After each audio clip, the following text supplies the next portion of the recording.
Today, let's speak about ratio analysis. And let me start right at the beginning. Tell me, what is a ratio? Now, you might say ratio is a comparison between two numericals. So, let me give you two numbers. Let's say you are told there are two companies, A and B. The sales of the first company is 200 crores and the second company is 50 crores.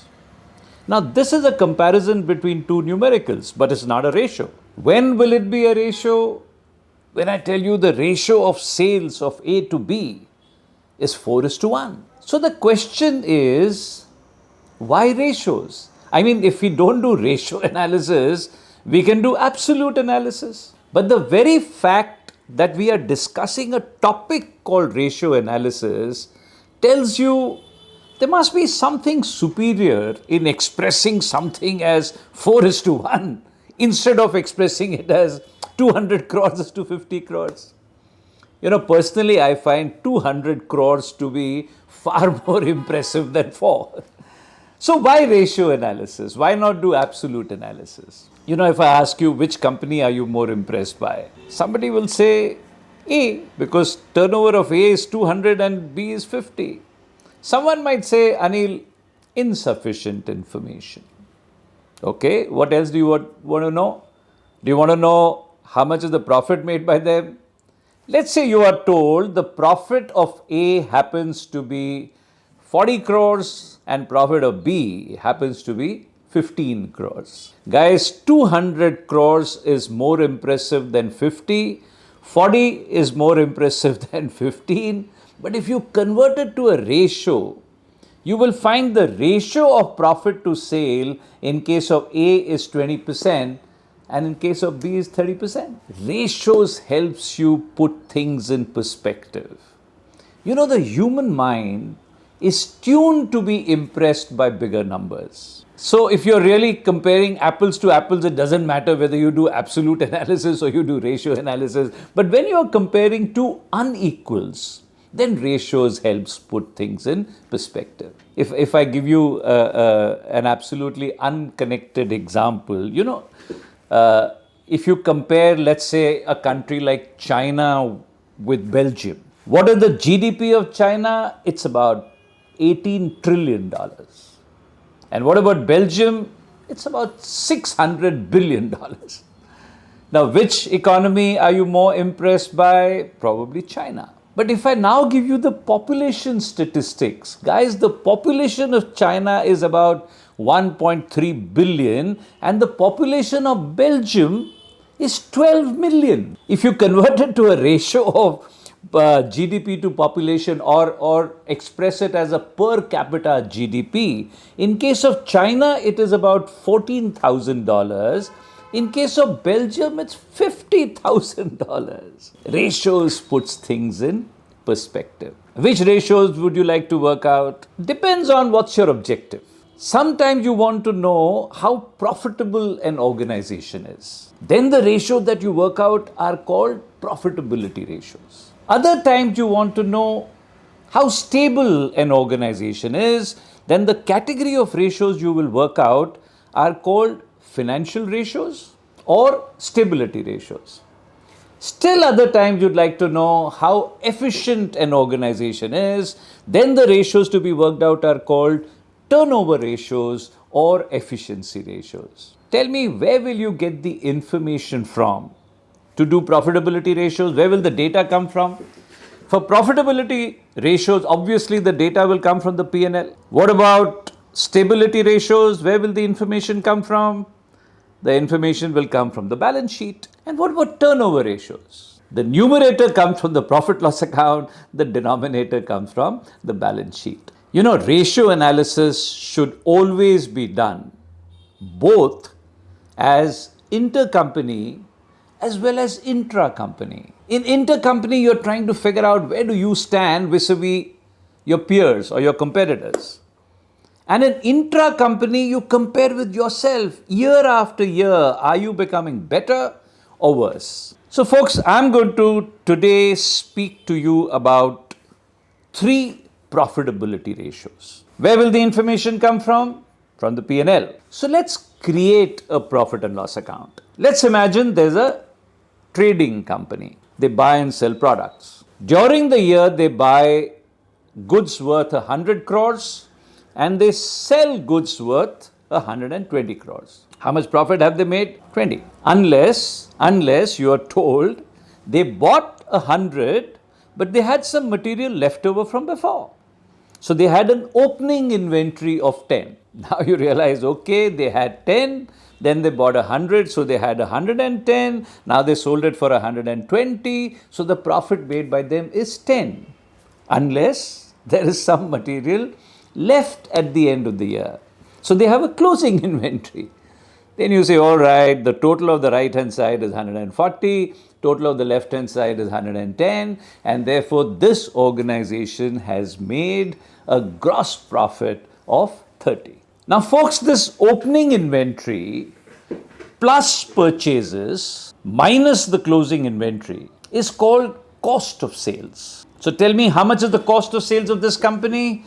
10 plus 100 minus 20 is equal to 90. So folks, instead of putting in the P&L the opening inventory and the purchases on the left and closing inventory on the right, you can substitute for these three numbers a single number called cost of sales. So this organization's sales is 120, cost of sales is 90, and therefore the gross profit is 30. Where does gross profit come from? It comes from your core activities, the purpose for which the business was set up. But you know that companies also make money from non-core activities, also known as non-operating income. So this organization has earned a gross profit of 30 and they have some non-operating income of 10. Similarly, on the expenses side, all your expenses can be broken up into operating expenses and non-operating expenses. So this company has the total of the income side is 40, the total of the expenses side is 34.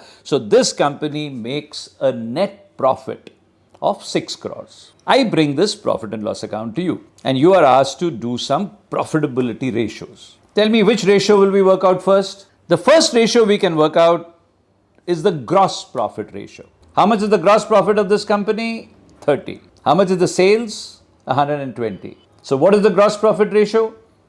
25%. So let's convert it to a formula. What's the formula for a gross profit ratio? Gross profit divided by sales multiplied by 100. Folks, I bring this P&L to you. You calculate the GP, the gross profit ratio, and you find it is 25%. What's your reaction? Impressed or not impressed? Good or not good enough? Answer is, right now, no reaction. Remember, I told you ratio analysis must be done both as intercompany as well as intra-company. Folks, imagine if you have a gross profit ratio of 25% and you pick up half a dozen others in your industry and all of them have a gross profit ratio in excess of 30%. I think you have reasons to worry. And if your gross profit ratio is 25% and everybody else has a GP ratio of below 20%, I think you should be justifiably happy. Or you should do intra-company. Last year, the sales of this company is 120, gross profit is 30. Next year, the sales has become 240. What should happen to gross profit? Should it become 60, more than 60 or less than 60? Folks, if sales of 120 becomes 240, gross profit of 30 should also become 60. You know, sales minus cost of sales is gross profit. If sales will double, in all likelihood, your cost of sales will double and your gross profit should double. But you find sales of 120 became 240, but your gross profit of 30 did not become 60. It either became slightly less or slightly more. Let's say it became 58. What's your reaction? Sales has doubled. Gross profit almost doubled. What's your reaction? Is there reason to worry? I think you should lose your sleep. Why?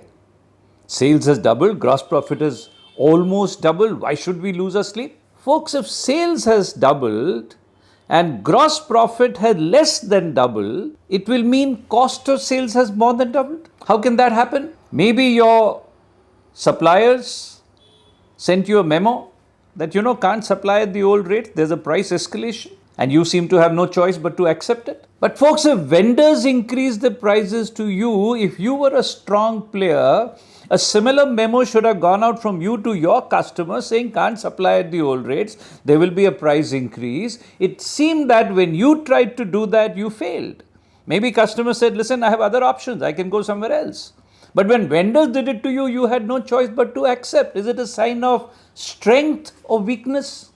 Weakness. Second way in which your gross profit ratio can fall is, your 120 sales became 240. Customer said, I'm buying twice the quantity. I expect better prices. And you appear to have budged. You've given them better prices.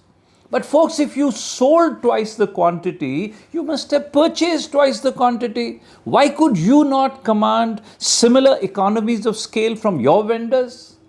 Weakness. On the other hand, if your sales of 120 became 240 and your gross profit of 30 became 62, now what's your reaction? Is there reason to be happy? Celebration time. Reverse is happening. Either you seem to have increased your selling price and your customers have accepted it, but when the vendors tried to do it to you, they failed. You said probably I can go to somebody else. Or it seems you sold twice the quantity and did not have to budge on prices. But when you sold twice, you consumed double the amount. When you consumed and you purchased twice the amount of raw materials, you managed to extract a better price from your vendors. Strength. Make sense? Which other ratio will you work out? The second ratio could be your net profit ratio. How much is the net profit of this company? 6. How much is the sales? 120. What is the net profit ratio? 5%. Last year's sales 120, net profit 6. This year's sales 240. What should happen to net profit? Should it become 12? Less than 12? Or more than 12? Guys, if you have seen my video on leverage analysis, you would remember leverages denote a disproportionate impact on the bottom line.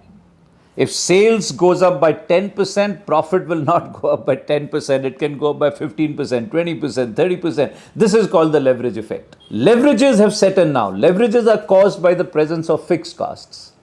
At the cost of sale level, there is no fixed cost, and therefore gross profit goes up proportionately. But by the time you arrive, the net profit, even the fixed costs have been deducted. So your sales of 120 became 240, and let's say your profit of 6 became 18. What's your reaction? Reason to be happy? Time to celebrate? Folks, you don't even have reason to smile.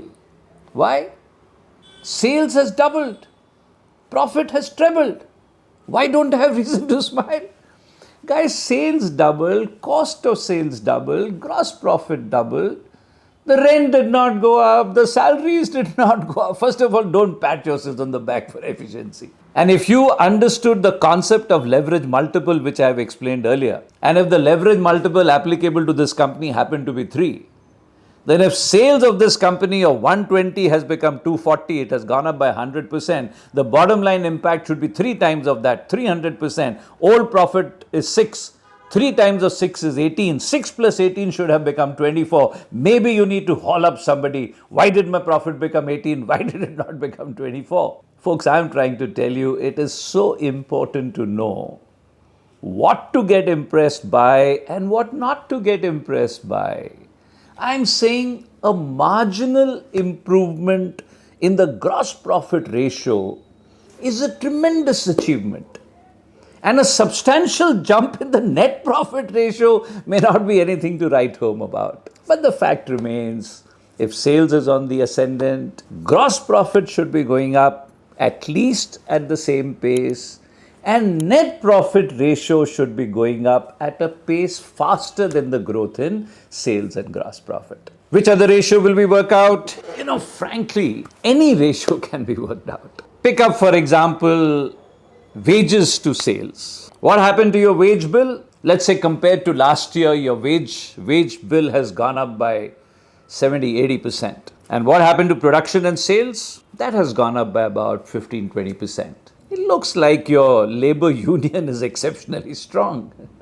On the other hand, if your wage bill went up by 15-20% and production and sales has gone up by 70-80-90%, guys, they're earning every penny that you're paying them. Or maybe work out, let's say, advertising expenses to sales. What happened to your ad budget? Compared to last year, it has doubled. And what happened to your sales, your turnover? Turnover has gone up by about 25%. Folks, time to change the ad agency. But if your ad budget went up by 20-30% and your sales has gone up 70-80-90%, hang on to that guy, to those guys. They're doing a tremendous job. Don't let them go. Every ratio gives you an insight into what is happening in the company. The third ratio I want to talk to you about, gross profit, net profit. Third ratio is, I often emphasize on something called bottom line. Bottom line, very, very important. But there's something more important than bottom line. What is that? Let's call it the semi-bottom line. Now, what's a semi-bottom line? Folks, imagine this data that I have shown you on the P&L pertains to company A. Now, I'll give you another set of data for company B. Let's say company B also has a sales of 120, cost of sales of 90, gross profit of 30. Gross profit is 30. They have non-operating income of 4. They have operating expenses of 28, non-operating expenses of 9. So the total of the expenses side is 37, income side is 34, and this company makes a net loss of 3 crores. Company A makes a profit of 6 crores. Company B suffers a loss of 3 crores. First of all, tell me, which company are you more impressed by? You'll probably say A. A makes a profit, B makes a loss. But sometimes there is merit when this data is presented in a vertical fashion. I keep showing you these financial statements presented in a T format. Figures on the right, figures on the left. That's the way accountants do it. That's the way we are trained when we are studying for it. But the data, when presented to the management and for shareholders, very often is vertical in presentation. So let's represent this P&L in a vertical format. What will the vertical format for, let's say, company A look like? Instead of right and left, we'll go one below the other. So we begin with sales.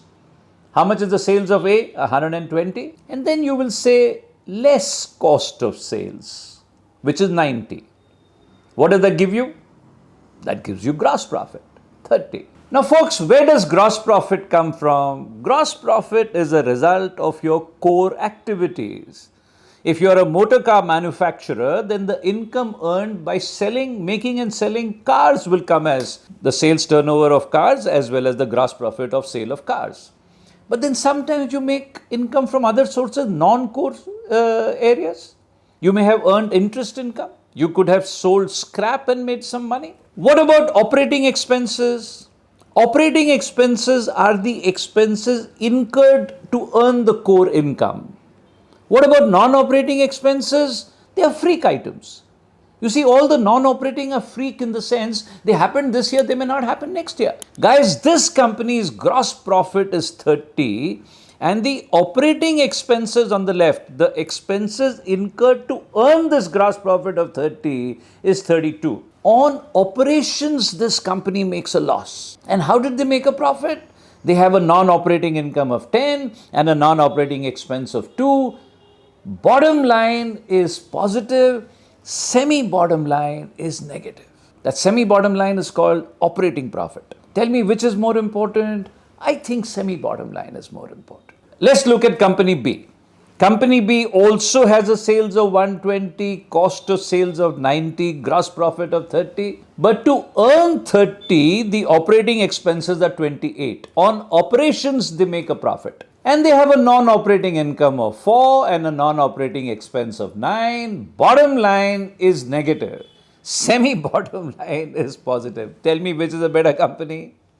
In the second case, that loss could also be a matter of tax planning. This company made profit on operations, but maybe they bought a piece of machine worth 100 crores several years ago. That machine was used and flogged and the 100 crore due to depreciation became 90 and 80 and 70 and 60, came down to some 15 crores and the machine stopped working. It's a piece of junk. It's lying on your backyard. It's occupying expensive real estate. It's an eyesore. Some junk dealer passing by said, give it to me, I'll give you 6 crores. So take it. This guy took away your junk, cleared your real estate, and gave you 6 crores. But theoretically, on books, this piece of machine that you sold for 6 crores had a book value of 15 crores. So you also book a loss. Even your income tax goes down. What I'm saying is it could be a matter of tax planning. What is more important, bottom line or semi-bottom line? Semi-bottom line. But so far as we are concerned, it gives us another ratio. It gives us a ratio called operating ratio. Tell me, what is an operating ratio of what to what? Chances are you might instinctively say it is a ratio of operating profit to sales. And I must point out to you, no, the name operating ratio is not given to the ratio of operating profit to sales, but it is given to the ratio of operating expenses to sales. And so far as operating profit is concerned, that is included in the name itself. So there's a second ratio called operating profit ratio. And operating profit ratio would be operating profit divided by sales. And the second formula for operating profit ratio would be 100 minus operating ratio. In other words, if your operating ratio happens to be 82%, then operating profit will have to be 18%. Is that right? So guys, today I wanted to talk to you about 3 ratios from the profit and loss account: gross profit ratio, net profit ratio, and the operating profit ratio. And I think operating profit is more important than net profit. Remember, net profit, of course, can go up due to the leverage effect. Gross profit ratio needs a lot of effort. Sales have to go up, your expenses have to be managed, your input costs have to be managed. So even a slight improvement in the gross profit ratio is a very, very big achievement. And a jump in the net profit ratio may not reflect on efficiency per se. That happens because of the presence of fixed costs in the costing structure. Folks, I must thank you for the extremely enthusiastic response that you're giving to the videos, loving the comments that you are sending. Continue putting your comments, continue communicating. Keep letting me know what other videos you want. I may not be able to make all of them. I may not be capable of making all of them. But those which I can, I will certainly try and do. Thank you so much.